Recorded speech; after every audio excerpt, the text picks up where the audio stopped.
Hi guys, நான் உங்கள் குருவன். நான் போட்டு ஒரு ஜுட்டி பிரியோடாக உங்களை சந்திப்பதில் மிகவும் மகிழ்ச்சி அடைகிறேன். நாங்கள் பார்க்க இந்த சர்ப்பதோஷம், அதாவது அந்த குறிப்புகளில் வந்த ஒரு ஆளுக்கு சர்ப்பதோஷம் இருக்குது என்றால் இப்படியான ஷார்ட்டில் நாங்கள் எப்படி பார்க்குறேன்றதான் பார்க்க போகிறோம். அதாவது இந்த லக்கிரம், அதாவது ஓராம் நம்பர் பெட்டியை தான் லக்கிரம்னு சொல்லுவோம். அல்லது இந்த 7வது பெட்டி, இந்த 7வது பெட்டியில் லக்கிரத்திலேருந்து 7 நம்பரா எண்ணிக்கொண்டு போறியல் 7, சரியா?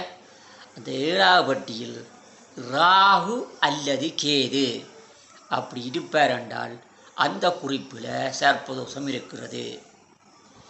இதே போல் இந்த சூரியன் செவ்வாய் என்றது, அதாவது இப்போ லக்கிரத்தில் சூரியன் செவ்வாய், 2ல் சூரியன் செவ்வாய், 4ல் சூரியன் செவ்வாய், 7ல் சூரியன் செவ்வாய், 8ல் சூரியன் செவ்வாய், 12ல் சூரியன் செவ்வாய், இது ஒரு கேட்டகரி, சரியா? இப்படி இருக்கிறவங்களுக்கு கட்டாயம் சூரியன் செவ்வாய் உள்ள ஒரு குறிப்புத்தான் தேவை. ஆனால் இந்த சூரியன் செவ்வாய் ஆனது 3ல் 5ல் 6ல் 9 10 11 இப்படி இருப்பவர்களுக்கு தனி செவ்வாய், அதாவது தனியே இருக்கின்ற செவ்வாய், சரியா? அது லக்கிரத்தில் இருந்த என்ன, 2ல் இருந்த என்ன, 4ல் இருந்த என்ன, 7 8 12 இந்த பெட்டியில் இருப்பவற்ற குறிப்பும் இவருக்கு பொருந்தும், சரியா? அற்றவாசி பொருத்தத்துக்குள்ள நாங்கள் இதை எடுக்கலாம். இப்படி இருப்பவருக்கு, சரியா? சூரியன் செவ்வாய் கிடைக்கல, அது சொல்லுவோம் தனிச்செவ்வாய் லக்கிரத்தில் 1 2 4 7 8 12 ஞாபகம் வச்சு கொள்ளுங்கள், சரி? இப்படியான இதுக்கும் அரைவாசி பொருத்தம், சரியோ? இப்போ ஆணாக இருக்கிறவருக்கு சூரியன் செவ்வாய் இருந்துச்சுன்னா பெண்ணுக்கு தனிச்செவ்வாய், ஆனால் 7ல் இருக்கிற வைப்போம். ஒரு கல்யாணம் நடக்குது, சரி, 7ஆகட்டும், குறிப்பில் தேடி பார்த்து கிடைக்கல, சரி, இப்படி ஒன்று வந்துட்டு கேட்டுச்சுன்னா அவன் வேமோமெண்ட்டு சரி நடக்குது. அந்த ஆணை சூரியன் செவ்வாய் உள்ள அந்த ஆணை முடிக்கின்ற பெண்ணுக்கு சில வருத்தங்கள் வரலாம், சின்ன வருத்தங்கள், சரியா? பெரிய உபாதைகள் ஒன்றும் இல்லை, சின்ன வருத்தங்கள், சரி, இவரை திருமணம் முடிப்பதன் காரணமாக வரலாம், சரியோ? ஆகவே இந்த குறிப்புகள் பார்க்கின்ற பொழுது 35 வயசு கடந்து விட்டால் இந்த கிராவாம் பார்ப்பதை விட்டு விடுங்கள். அது தேவையில்லா உண்டு.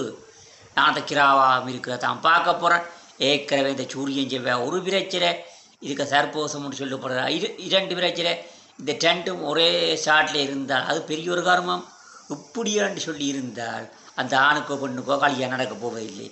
ஆகவே ஒரு ஆணுக்கு இந்த சூரியன் செவ்வாய் லக்கிரத்தில் ராகுவோ கேதுவோ என்ன இது ஒன்று இருக்கட்டு சும்மா வைப்போம். அப்படி இருந்து ஒரு ஷார்ட் போயிட்டுது, கேர்ளுக்கும் அதே மாதிரி ஒரு ஷார்ட் வருதுன்னு வைப்போம். வந்தால் பேசாமல் கட்டிட்டு போகும். இதான் நான் சொல்ல வர அட்வைஸ். ஏனென்றால் அந்த பொண்ணுக்கும் வயசு போடும், இந்த பையனுக்கும் வயசு போடும், வயசு போயிடும், 2ம் கிளடு. உனக்கு கல்யாணம் நடக்கிறது கூட கஷ்டம். நாங்கள் நேரடியாக தான் சொல்லுவோம், சரியா? இதுக்கு ஷார்ட் பாட்டு உங்கள் பேசுகளை அநியாயமாக காட்டாமல் சொல்ல வர விஷயம் என்ன உண்டு கேட்டால், சரியா? சொல்ல வர விஷயம் என்னன்னு இப்படி ஒரு ஷார்ட் வருது. நீங்கள் வேற குணயியல்பை பாருங்கள். வேறு தண்ணி அடிக்கிறவரா? இல்லை. குடிப்பவர், புகைக்கிறவரா? இல்லை. இதை விட போகிறவரா? இல்லை. இப்படி ஒரு கெட்ட வழக்கம் இல்லை என்று வைப்போம், சரி? அப்படியான ஒருத்தர் இருக்கிறார் என்று வச்சு அவரை, சரி, இப்போ ஒரு குறிப்பு பார்த்து கிடக்குது, ஒரு சில நல்ல விஷயத்தை சொல்கிறார், மெசேஜில் பார்க்குறீங்க, இவன் நல்ல வேலை இருக்கிறார், ஓகே, பரவாயில்லை போல இருக்கின்றது. ஒரு பாதிப்பில்லாத தன்மையில் இவர் கதைக்கிறார் என்று பார்த்தால் அவர் ஓகே. நாங்கள் சில நல்ல இழந்து போட்டு புறவு வேறு ஒன்றை காட்டி போட்டு இந்த கர்மத்தை காட்டி போட்டுன்னு சொல்லி தலை அடிக்கிறத விட்டுட்டு, தலையில் கையை வச்சு கொண்டிருக்கிறத விட்டுட்டு ஒரு நல்லதாக சொல்லுகின்ற விடயத்தில் அவர் உங்களை எவ்வளோ கேர் பண்ணுறார். உங்களுக்கு இருக்கின்ற பிரச்சனையில் ஏதாவது சொல்லப்பட்டால் அதை தீர்க்கும் மூலமாக ஒரு அட்வைஸ் உண்டு உங்களுக்கு சொல்லப்படுகின்றதா? ஓ, அப்படி சொல்லுகிறார் என்றால் அவரை நீங்கள் நம்பி தாராளமாக காட்டலேன் என்றால் அவர் உங்களுக்குரிய ஆளாக மாறிவிட்டார். ஏன், உங்களுக்கு ஒரு பிரச்சனை இருக்குது, அதை தீர்த்து வைக்கணும், அப்போ அந்த பிரச்சனை இவ்வாறு தான் தீர்க்கப்படும்னு சொல்லி அவர் ஒரு அட்வைஸ் ஒன்று சொல்கிறார். அந்த அட்வைஸ் பிடிச்சிருக்கு. ஓகே, இப்படி குறிப்புகள் வந்திருக்கலாம் உங்கள் வீடுகளுக்கு. அப்படியே தான் வந்திருந்தால் அந்த குறிப்பு வந்த வீட்டுக்கு நேராக போய் கதையுங்கள். சரி, உங்கள் பையன் நல்லவராக இருக்கிறார், பொண்ணும் அதே மாதிரி இருக்கலாம், சரி ஏதோ திருமணத்தை முடித்து சந்தோஷமாக இருங்கள் என்று சொல்லிக்கொண்டு உங்களிடம் விடைபெற்றுக் கொள்கிறேன்.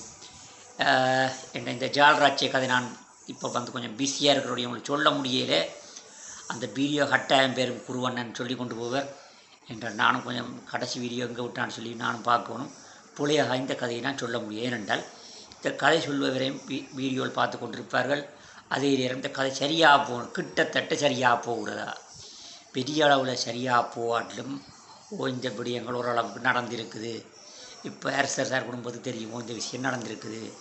நாங்கள் இதில் உருட்டு பிறட்டு கதையில் வரையும் நாங்கள் ஒன்றும் இந்த காணொளி சார்பாக கதைக்க முடியாது.